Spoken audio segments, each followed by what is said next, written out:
Hello YouTube, Jonathan here, and today I wanted to take another look at Axis and Allies 1942 2nd edition, but instead of looking at each individual country, I wanted to take a look at each side as a whole. So for this video we're going to be taking a look at the Allies and their overarching strategy. You may have caught little glimpses of this as we went country by country, but now let's take a look at things holistically. Now, the Allies have a substantial economic advantage over the Axis powers. However, their production is split up amongst the United States, United Kingdom, and Soviet Union over here. So you don't have all of that money, all of those units, all of that power concentrated in one set of hands. You've got to work together if you want to bring the full strength of your forces to bear on the Axis and win this game. Now there are a couple things that you want to remember. The key point, though, is to coordinate with your allies. Of course, that's important with the Axis powers, but it's even more important with the Allies, because you're going to need to be sharing units to some degree, protecting each other and that sort of thing. Now, what I like to do as the Allies, I do think taking a primary German focus is the best way to go. Russia is going to have the bulk of its forces over there anyway. It can send minimal forces over to fight Japan in any circumstance, unless Germany is just doing horribly and not fighting Russia. England also is going to have its primary focus up here. Now, in past games, England or the United Kingdom did not have a factory in India, so the UK is better equipped to go after Japan if the Allies want to do that, but it also can heavily go after Germany. So you've got the Soviet Union has to go after Germany. England could go either way, but it can only produce 3 units a turn in India, so it is a little bit limited going after Japan. And then you've got the United States, which can be an equal opportunity attacker. It can go after Germany, across the Atlantic, or it can decide to go after Japan in the Pacific. Now, if it goes after Japan, there's the potential that, it could tie up the Japanese fleet, it could island hop, it could eventually land in the south there in French Indochina, or maybe in the north to help out Russia, or in Manchuria eventually. And that's all possible. But the Japanese Navy is bigger, is stronger early in game. It's going to take a couple turns for the US to build up enough to beat it, and maybe a few more if Japan is also devoting money to its Navy. And even after that, it'll be a few turns further before you can start knocking down their production in any meaningful way, because you've got to get through the islands. They've got some islands worth 4 IPCs down here, but and the Philippines, of course, is worth 3, but you have to fight your way in there. It's going to be a little while before you can start doing damage there in the South Pacific. You may be able to start shoveling troops over to help the Soviet Union in the north there a little bit sooner, but that's more of a holding action. That isn't really an aggressive strategic move. Now, you might want to, you might have a strategy that is just focused on doing that, slowing down Japan, because of your economic advantage. You think that's going to carry the day. And as long as you have something more to your strategy than just, well, we'll hold them at bay, you either have other stuff going on over here in the Pacific, or you're really hammering Germany, and so the goal is to slow down Japan while you do that, that's fine. But if your strategy is just, I'm going to send troops there and everything will be fine, that front will hold, no, that probably is not going to happen.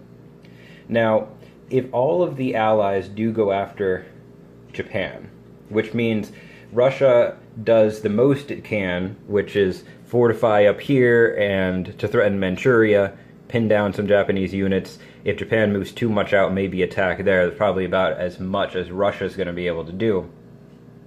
England builds up in India, then it may make sense in a game like that, with the Allies all coordinating, for the US to rapidly build up their Pacific fleet and try and make a move on Japan.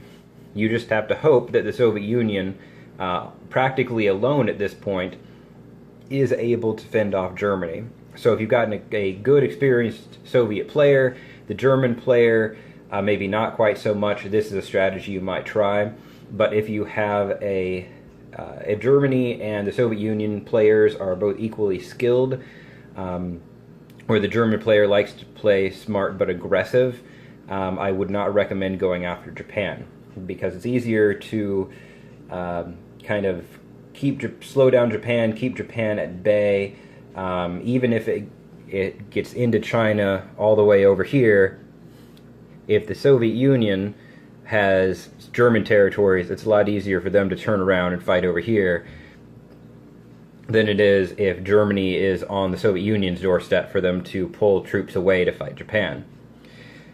So I really stress, I prefer, unless there are additional factors in the game, player skill level, typical aggressiveness with which players play that you want to take into account, I think going after Germany primarily, just applying some but minimal forces over in the east, just enough to slow Japan down, is really the way to go as the Allies. Now, especially early in game, when it comes to the UK and the US, you're going to want to be coordinating your navies. Remember, in this version, transports do not defend, so if you lose your surface fleet and you've got a couple transports there, all the transports are gone. So it's going to be critical early, while the two of you build up, that you coordinate where the fleets should be, and that you move together for the first turn or two whenever possible. You also want to keep an eye on where Germany has positioned its fighters and bombers, and where its navy is, until its navy is completely destroyed.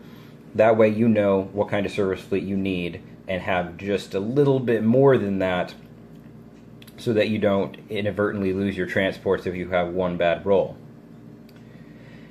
Now, the US and the UK can do some other things too. In a lot of games that I've seen, and this is my preferred method of starting, when the US does start sending troops across, they start in North Africa. And I've seen a lot of games where England will move down there and then the US will move over there as well, so that, again, their fleets are together, they're taking advantage of dual protection. And eventually, the US will have a big enough fleet, it will normally start threatening down here after Africa is secure, and England will move its fleet up here, so that just so Germany has to defend more territories, and the more Germany is spread out, the fewer forces it can commit to any given territory, and the easier it is for the Allies to pick and choose. Now, it is going to be important as the US to continue your transport train back and forth, or a triangle or something like that, depending on where you want to go.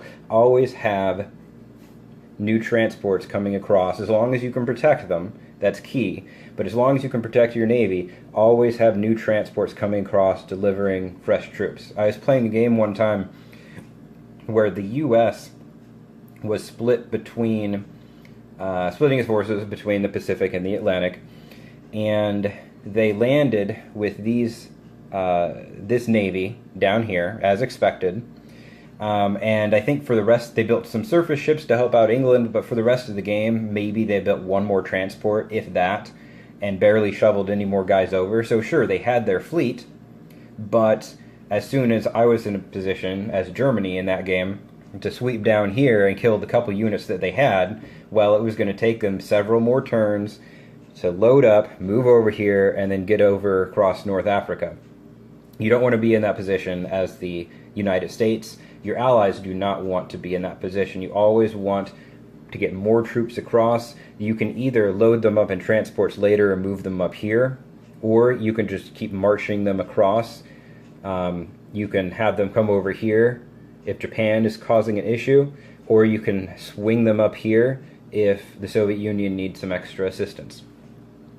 Now, the Soviet role is not nearly as complicated because it really only has one primary enemy. The only thing that they might do a little bit differently, depending on if the other allies want to go after Japan, they might change what they do up here with these troops, and in Novosibirsk, they might move that and Kazakhstan over into China somehow if they want to be aggressive towards Japan, if the allies want to do that.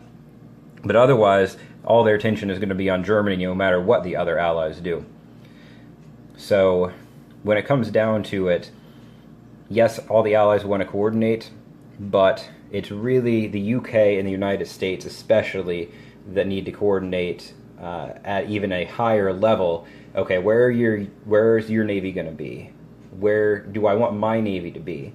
And because Germany goes before them, it goes Germany, UK, United States. The UK is going to want, if it wants to coordinate with the US's navy, it should move its navy where the US wants to be, and then the US will move there on its turn, so that both navies are always combined whenever Germany goes. So that's just something else to keep in mind.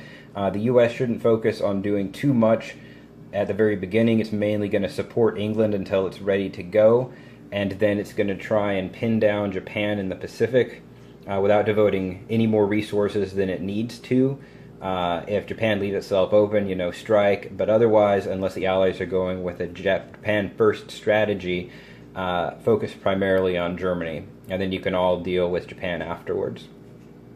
So that's what I would do, just kind of a general overall strategy as the Allied powers for this version of Axis and Allies. Hope you enjoyed the video. If you did, give it a thumbs up. If you have any questions or comments or some strategic ideas of your own that you think I should consider, some scenarios you'd like me to take a look at, feel free to leave a comment down there in the comment section. I'd appreciate it, and I hope you enjoyed this video.